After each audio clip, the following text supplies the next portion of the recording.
आता खूप साऱ्या लाडक्या बहिणींना असे प्रश्न येत आहेत की ई-के-वाय-सी करायची तर आहे.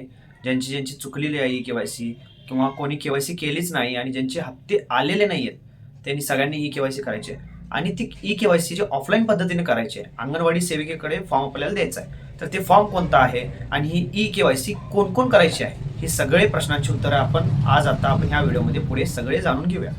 तर ते जे काय असेल ते सगळे क्वेश्चनांचे आन्सर बघायच्या अगोदर आपल्या चॅनलला सबस्क्राईब करा, लाईक करा आणि शेअर करा. जास्तीत जास्त करून आपल्या चॅनलला सबस्क्राईब करा.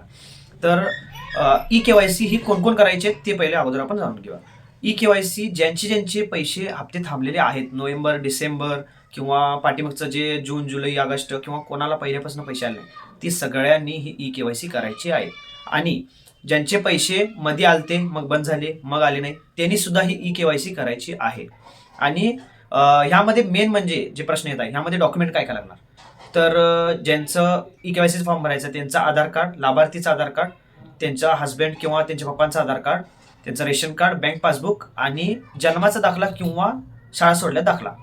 आणि ह्यामध्ये हे सगळे झेरॉक्स लावून त्याच्यासाठी एक जे फॉर्म आहे, मी तुम्हाला आता ते फॉर्म तुम्हाला ह्या आता व्हिडिओमध्ये तुम्हाला दाखवणार आहे. आता तुम्हाला स्क्रीनवर येईल ते फॉर्म भरून ते अंगणवाडी सेविकाकडे द्यायचं आहे. आणि ज्यांचे जे पैसे पाठीमागचे जे राहिलेले असेल तर सगळे पैसे त्यांना ते परत येणार. आणि दुसरी ह्यामध्ये जी गोष्ट आहे की बाकीचे महिलांचे ज्यांचे आता नवीन फॉर्म भरायचं पण चालू होणार का, असं जे सगळ्यांचे प्रश्न येतात, त्याचं आता अजून तर काही असं काय आलेलं नाही आहे गव्हर्नमेंटकडून. ही फक्त ज्यांचे पैसे थांबलेले त्यांच्यासाठी आहे. तर ही सगळ्यांनी लवकरात लवकर हे फॉर्म भरून आणि अंगणवाडी सेविकाकडे द्यायचं. आणि एक खूप प्रश्न असा येत आहे सगळ्यांना की आमच्या इकडे अंगणवाडी सेविकाकडे अजून चालू नाही आहे. अंगणवाडी सेविका असं म्हणत आहेत की आमच्याकडे अजून असं काही सूचना आलेली नाही. एक ठिकाणी अजून चालू झालेलं नाही, अजून चालू होणार आहे आणि एक ठिकाणी चालू झालेलं आहे. तर ते जिथे ज्या ठिकाणी जे चालू झालेलं आहे तिथे सगळ्यांना आता सध्याला ते द्यायचं आहे. काय जरी तुम्हाला काय प्रॉब्लेम येत असेल तर तुम्ही कमेंट करा, मला कुठला कोणता जिल्हा आहे तुमचा सांगा.